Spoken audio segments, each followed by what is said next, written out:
Welcome back. This is lesson 5 for creating the game Escape the Maze. Last time we ended with finishing the end screen and some win scenarios. In this lesson, we're going to create the main menu, the pause menu, and create the first few builds and test them out. First, we'll start with setting up some of the build options. You need to go up to the Edit tab and go to Project Settings. Next in Project Settings, we need to go to Player. And in the Resolution and Presentation tab, we need to switch it from full screen to windowed. When we switch it to window, you need to update the resolution to 1920 by 1080. Leave everything else the same. For the default icon, that'll be the icon that shows up on your screen. I'm just going to add the maze PNG that we have for the floor just as a default icon. Okay, we'll come back and update a few other things in a little bit. Okay, so next we need to create the start menu. So in your assets folder, go to your scenes folder and open up the start menu that we created earlier.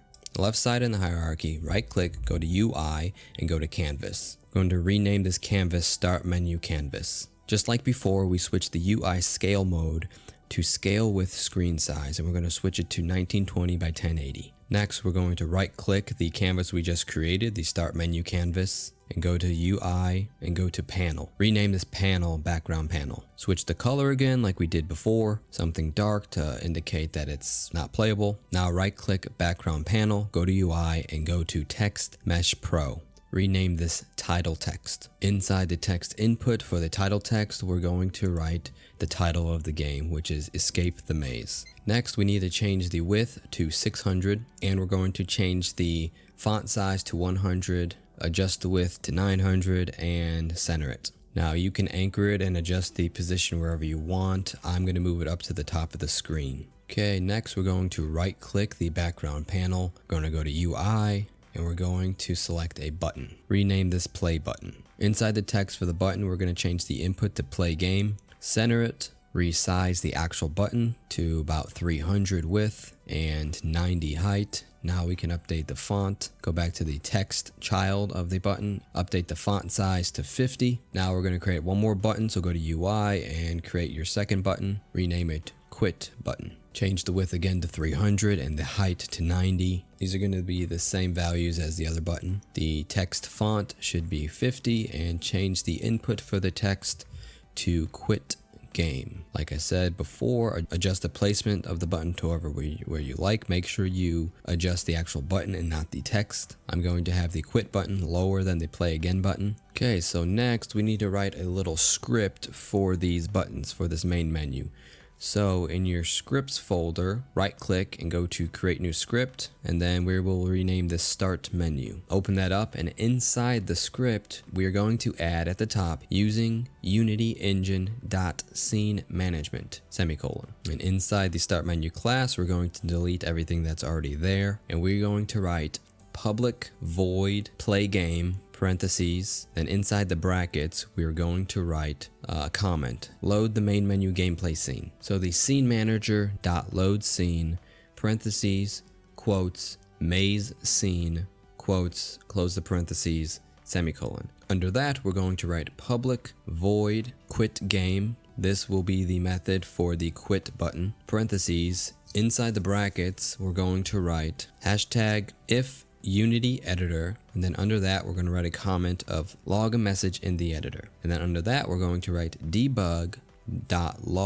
parentheses quotes quit game parentheses called application would close in a built version. Under that we're going to write hashtag else, and then under that we'll write another comment explaining what this is doing. Quit the application in a build. Under that we write application.quit parentheses, semicolon.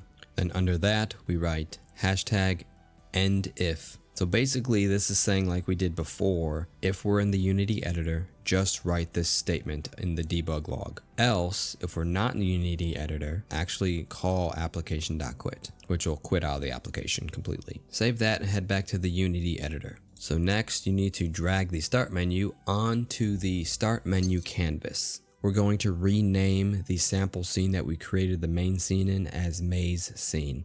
And the spelling of what's inside the quotes has to match the spelling of whatever scene you want to call. So let's rename the sample scene to match what we wrote in the code. Easiest way, safest way is just to copy from what's in the script and paste it into the scene name. Next, we need to go to the play button and add the functionality, and then to the quit button to add the functionality. So go to the play button, go to on click like we did before. We need to drag the start menu canvas into the non-object field. Then for the no functions, we need to go to start menu and find play again. We're going to do the same for quit button. Open up quit button, go to on click, drag start menu canvas onto the non-object field and start menu, and then quit game.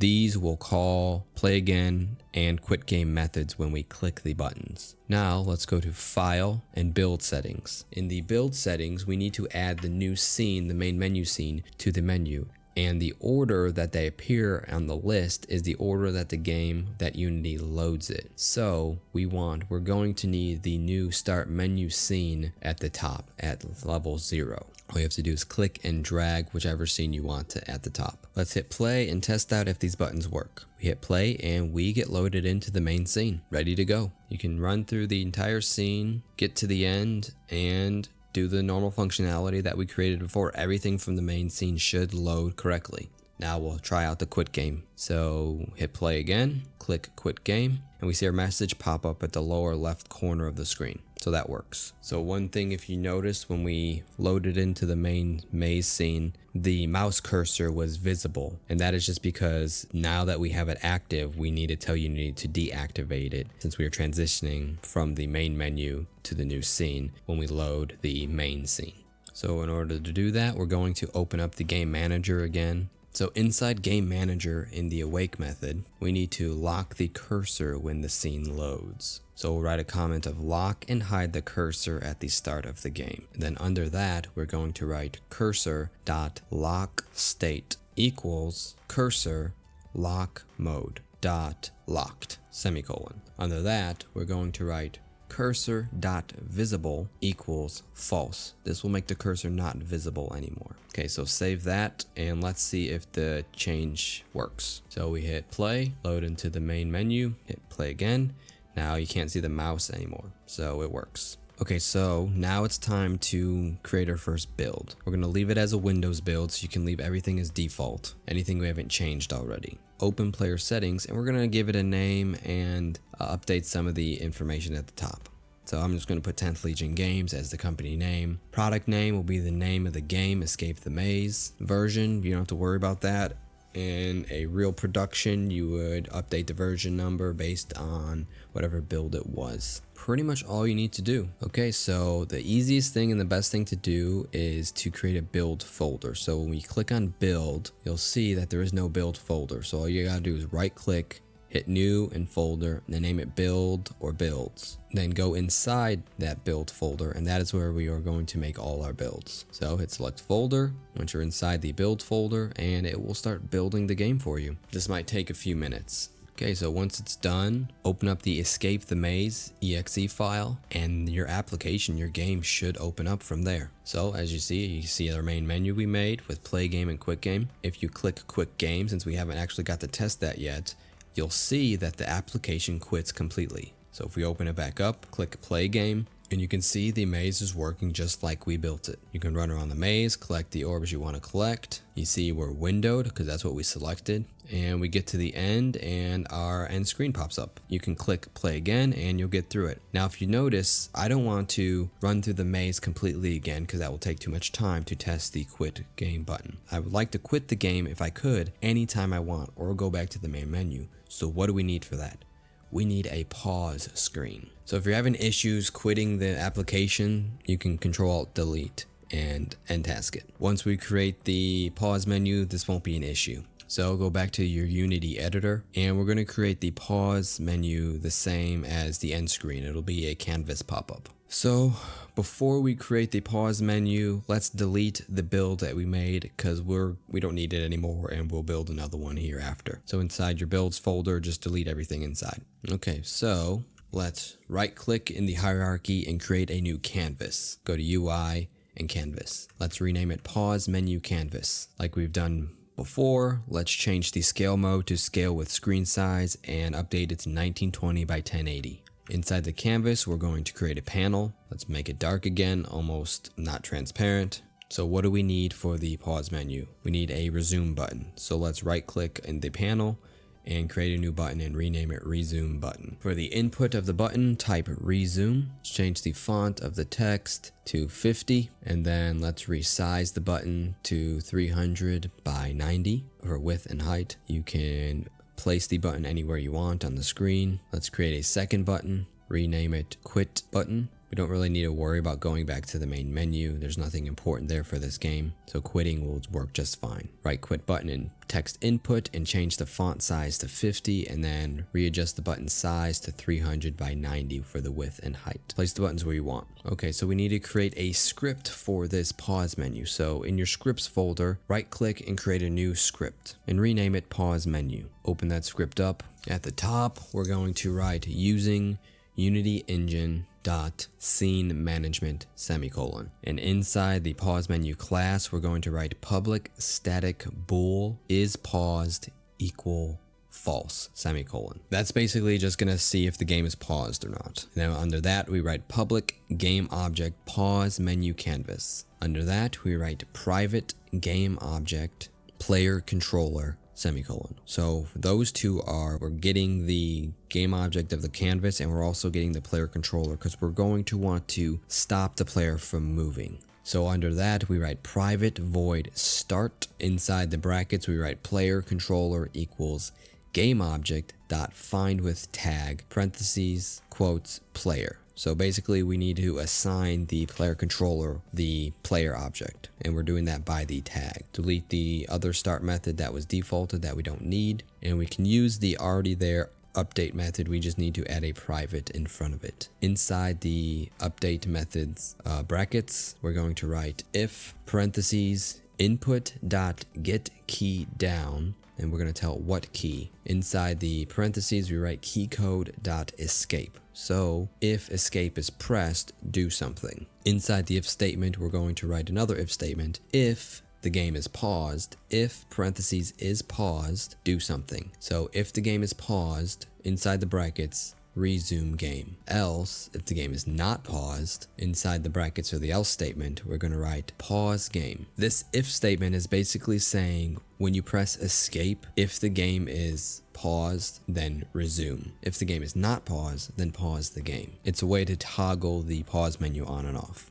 So under update, we're going to write another method, public void resume game. Now that we're calling the resume method and the pause method, we need to actually write what they are. So inside the brackets for resume game, we need to write pause menu canvas dot set active false. Under that, we write timer dot time scale equals 1. The first line, the pause menu canvas set active false, is deactivating the pause menu, setting the timescale back to a normal time. So also when we resume the game, we want to give the controls back to the player. So we're going to write a comment of re-enable player controls and lock cursor. Underneath that, we're going to write player controller dot get component arrow brackets starter assets, because that's what we're using, dot first person controller close the arrow brackets parentheses dot enabled equals true semicolon. So we're turning the starter assets controller back on. Under that we write cursor dot lock state equals cursor lock mode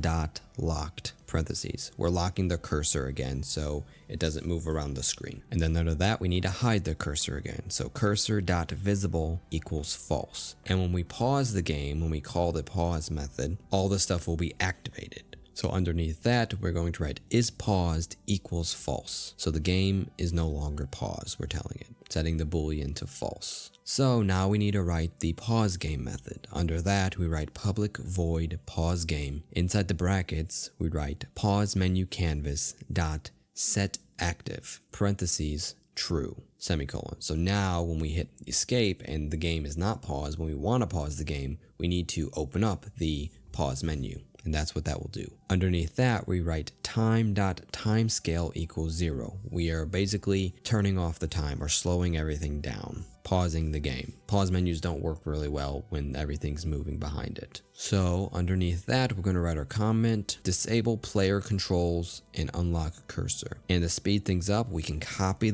some of the lines above and just adjust the values. So copy player controller dot get component line, and instead of true, we're going to switch it to false at the end. So that means when we pause the game, we want to deactivate the player controller now. We don't want to be able to move or jump or anything in the game. And then we can do the same for the next 2 lines. Copy the lines above, the cursor.lockState and cursor.visible. For the cursor.lockState line, we can update the locked value to none. And for the cursor.visible, we can update false to true.